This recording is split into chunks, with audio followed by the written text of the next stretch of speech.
Hi fans, thanks for clicking today's Reddit Rose report. Former TNA star Scott Steiner, he responded to a lawsuit that TNA's got against him.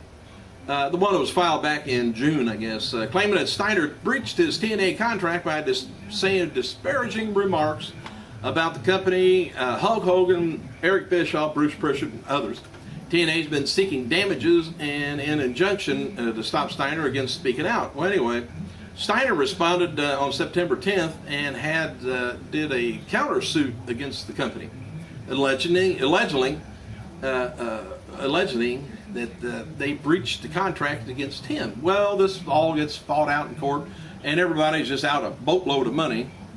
Attorneys love that stuff.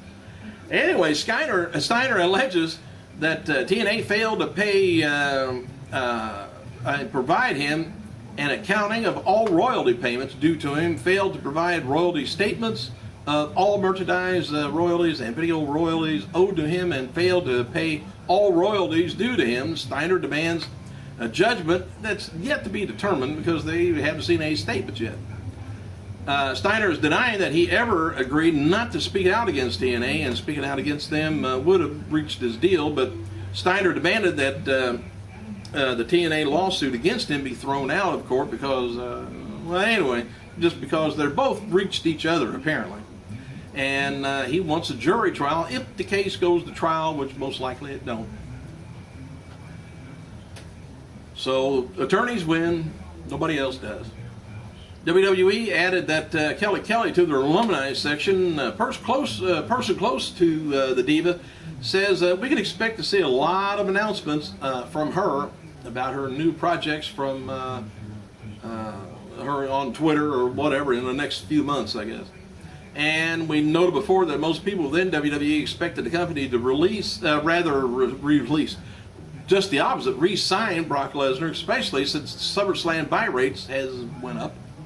And the feeling is that WWE is going to be offering him another deal at a lower pay rate than his current contract. Unconfirmed reports earlier this year stated Lesnar likely signed his current deal for around $5 million.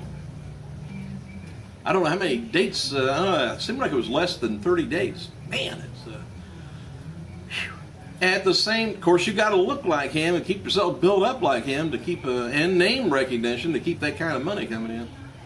And at the same time, one source says Lesnar will bring a lot more negotiating power to the table this time around because he's proven he can make WWE some money. And he can. You know, here's gimmick matches from World Wrestling Federation in the mid-90s that are highlighted on this week's episode of WWE Vintage Collection on Score, which I'd like to see all these myself. Earthquake versus Yokozuna.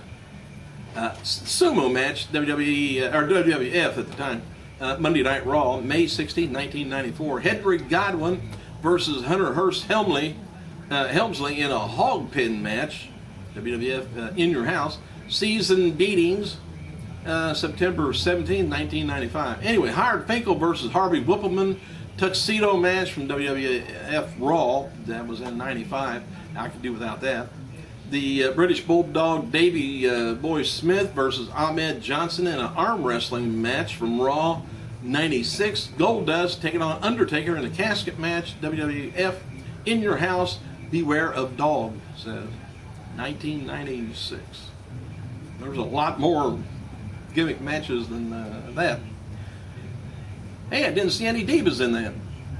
Next week's episode of Foreign Exchange continues to the competition between Johnny Curtis and Yoshi Tatsu to determine Santino Marella's Intercontinental Correspondent. The two infrequently seen WWE stars duel in a donut eating contest and the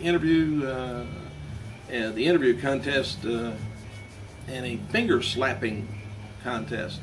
Oksana and Alicia Fox also appeared. Finger slapping contest. I don't know what they're up to. Several WWE stars have noted John Cena.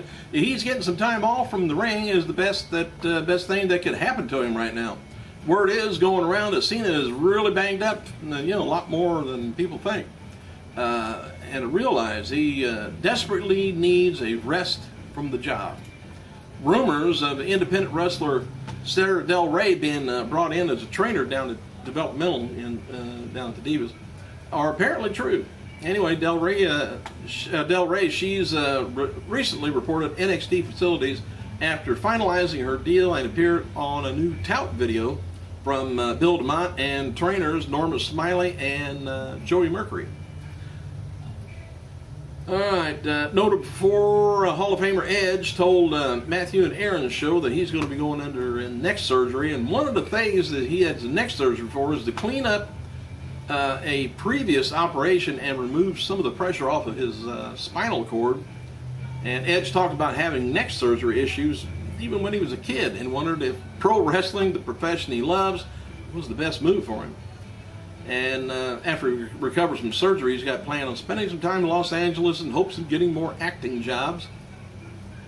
And Batista is scheduled to make his MMA debut next weekend, but currently he don't have nobody to fight. Shadowbox, maybe. As he was scheduled to face Rashid Evans, not the one in UFC though. Anyway, Evans apparently is in jail, but released when he got the opportunity to fight. Well, anyway, Evans has since violated his probation and is back in jail and won't be released in time for the fight. Man. Batista, backup opponent is Bruno McKee. He's a super heavyweight who trains in the gym down in Florida. McKee would also have been making his pro debut, but he's been pulled from the fight because he just wasn't ready. Promoters of the event say they have another opponent ready and should be making an announcement soon. I think the guy's name is Popeye. I don't know. Oh, why don't you just cancel the show for a while, or I died on it. Anyway, speculation that WWE Diva being allowed on the upcoming tour of Egypt, which I wouldn't set foot over there because of the strict dress laws for women. Only thing we know is Lillian Garcia is going to be ring announcing, but now we find out that Natalya is advertised for the tour. So it looks like maybe the Diva is going to be in action. Maybe she's just going to be over there meet and greet. You never know. Paul Heyman, he's not currently on this weekend's Raw Live tour, and only live dates he has left are about where October 19th through the 21st in the northeast part of the country. Heyman teased on Twitter that he's going to be working this Sunday Raw Live event in Wichita, Kansas. And speaking of Heyman, it's also interesting to note that the profile photos WWE is using on their website now feature him in his trademark black cap and black attire. It appears like they're changing some. It appears they're changing sometime in the past 2 weeks. I didn't understand that myself. This is a fan on Twitter wrote Reba Sky, which is Matt Hardy's girlfriend, told her that she's nothing compared to Lita. The fan called Rebe's relationship with Matt Hardy sloppy seconds. So anyway, Matt replied, I hate any hate on Reba Sky due to my relationship with Amy DeVos that was 7 years ago is really absurd and invalid. Two totally different women who don't know one another or are concerned about one another. My history is past tense. Reba is my present and future. Rebecca Reyes was with me when I was in my darkest days, stayed with me, and she helped me, check in the things that I need to be taken care of. I appreciate that more than I can put it into words. Insult her about a non-existent issue has become unnecessary cyber hate spew over social media. Reba will fight and strike back. That's just how wired she is for fighting and for what she believes in and who she loves. The issue only lingers because wrestling fans won't let it go. Everyone involved has its time. Everyone else does also. So there. John Cena versus CM Punk in a last man standing match for WWE titles being advertised for October 1st. WWE Raw Live event from the XL Center, Hartford, Connecticut. Something to look forward to. And after being written off of Raw a few weeks back, old Jack Swagger advertised a return in his hometown of Oklahoma on Monday Night Raw. This is the same show where we got Jim Ross's Appreciation Night. It's going to be taking place. And Swagger is not advertised to appear at Tuesday's SmackDown taping in Tulsa, though. So we'll see if he's back or not. And whether he's changed his looks, we'll see. Hey, if he ever gets his hand raised in victory, that's a look he hadn't had for a while. Thanks for clicking, you guys. I gotta go.